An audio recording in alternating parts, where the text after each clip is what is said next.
शिव चर्चा कथा। प्राचीन काल से ही भारतवर्ष में शिव की पूजा का विशेष महत्व रहा है। भगवान शिव त्रिदेवों में से एक हैं और उन्हें संहारक का दर्जा प्राप्त है।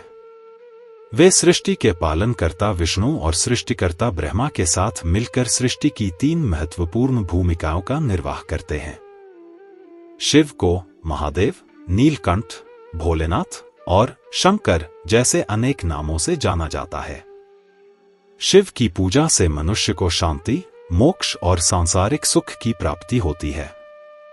शिव की कथा सुनने और उनकी पूजा करने से व्यक्ति के समस्त पापों का नाश होता है और उसे सच्चे आनंद की प्राप्ति होती है।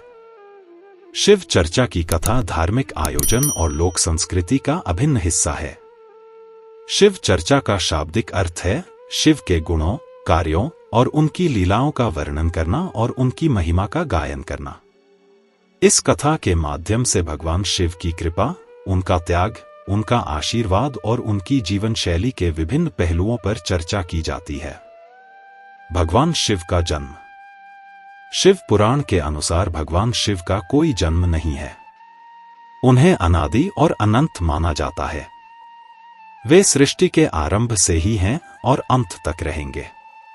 शिव को महाकाल कहा जाता है क्योंकि वे समय से परे हैं। हालांकि कुछ कथाओं में शिव के अवतारों का भी उल्लेख मिलता है। उदाहरण के लिए शिव का अर्धनारीश्वर रूप, जो यह दर्शाता है कि वे स्त्री और पुरुष दोनों के गुणों का संगम है।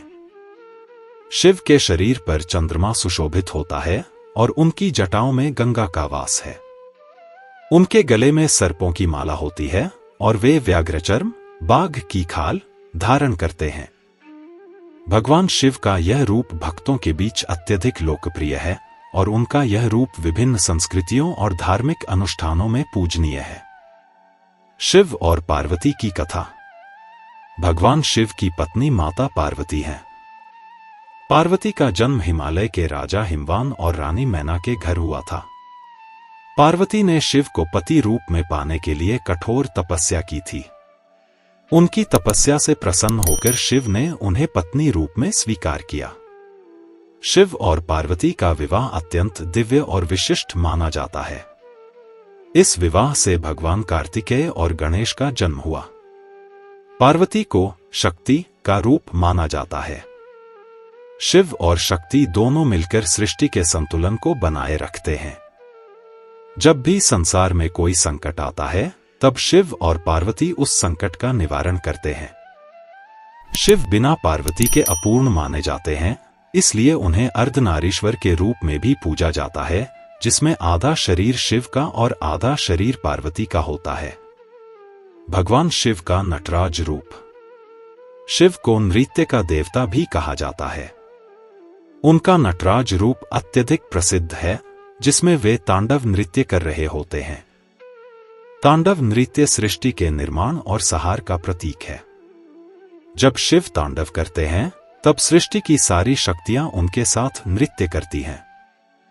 तांडव नृत्य को 2 प्रकारों में विभाजित किया गया है, आनंद तांडव और रौद्र तांडव। आनंद तांडव सृष्टि के निर्माण और सुख का प्रतीक है, जबकि रौद्र तांडव संहार और विनाश का प्रतीक है।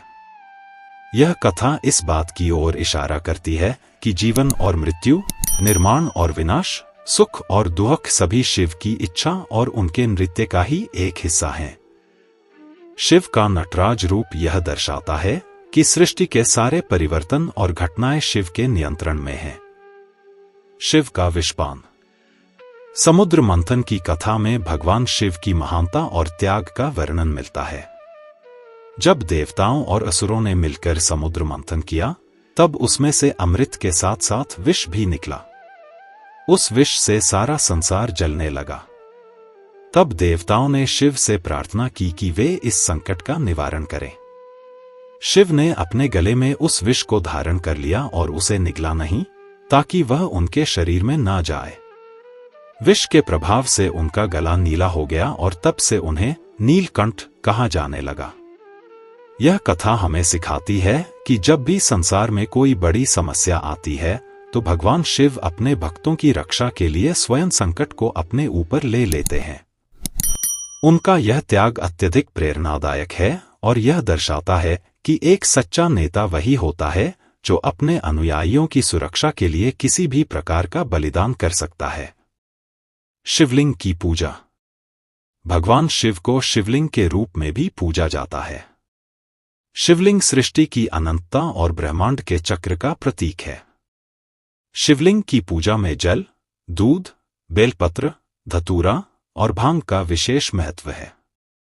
ऐसा माना जाता है कि शिवलिंग पर जल चढ़ाने से शिव प्रसन्न होते हैं और भक्तों को मनवांछित फल प्रदान करते हैं।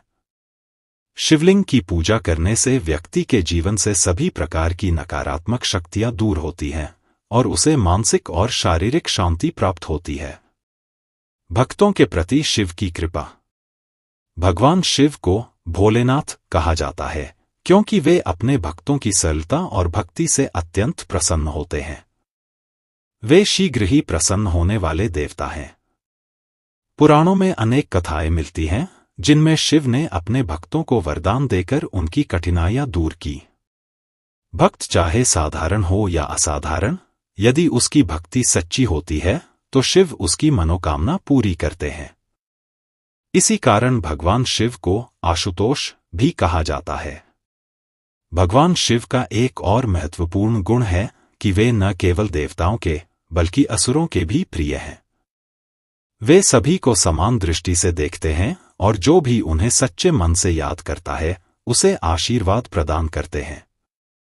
यह दर्शाता है कि शिव किसी भेदभाव को नहीं मानते और सभी जीवों के प्रति करुणा रखते हैं। शिवरात्रि का महत्व। महाशिवरात्रि भगवान शिव की पूजा का सबसे प्रमुख पर्व है। इस दिन भक्तगण व्रत रखते हैं और रात्रि जागरण करते हैं। यह माना जाता है कि महाशिवरात्रि के दिन शिव और पार्वती का विवाह हुआ था। इस दिन शिवलिंग की विशेष पूजा की जाती है और भजन कीर्तन किए जाते हैं। शिवरात्रि के दिन उपवास करने और शिव की पूजा करने से व्यक्ति के समस्त पाप नष्ट हो जाते हैं और उसे मोक्ष की प्राप्ति होती है। महाशिवरात्रि के दिन भक्तगण शिवलिंग पर दूध, जल और बेलपत्र अर्पित करते हैं और नमः शिवाय मंत्र का जाप करते हैं। यह मंत्र अत्यधिक शक्तिशाली माना जाता है और इसके जाप से मन को शांति और आत्मा को सुकून मिलता है। निष्कर्ष। भगवान शिव की कथा हमें जीवन के अनेक महत्वपूर्ण पाठ सिखाती है। वे त्याग, करुणा, शक्ति और संतुलन के प्रतीक हैं। शिव की आराधना से मनुष्य को आत्मिक शांति, मानसिक शुद्धि और मोक्ष की प्राप्ति होती है। शिव चर्चा के माध्यम से हम उनकी महिमा का गुणगान करते हैं और उनसे प्रेरणा प्राप्त करते हैं। भगवान शिव की भक्ति से हम अपने जीवन में सद्गुणों को अपनाकर अपने जीवन को सफल बना सकते हैं। अगर आपको दी गई जानकारी पसंद आई हो तो कृपया इस वीडियो को लाइक करें और चैनल को सब्सक्राइब करें। ऐसे ही रोचक वीडियो देखने के लिए धन्यवाद।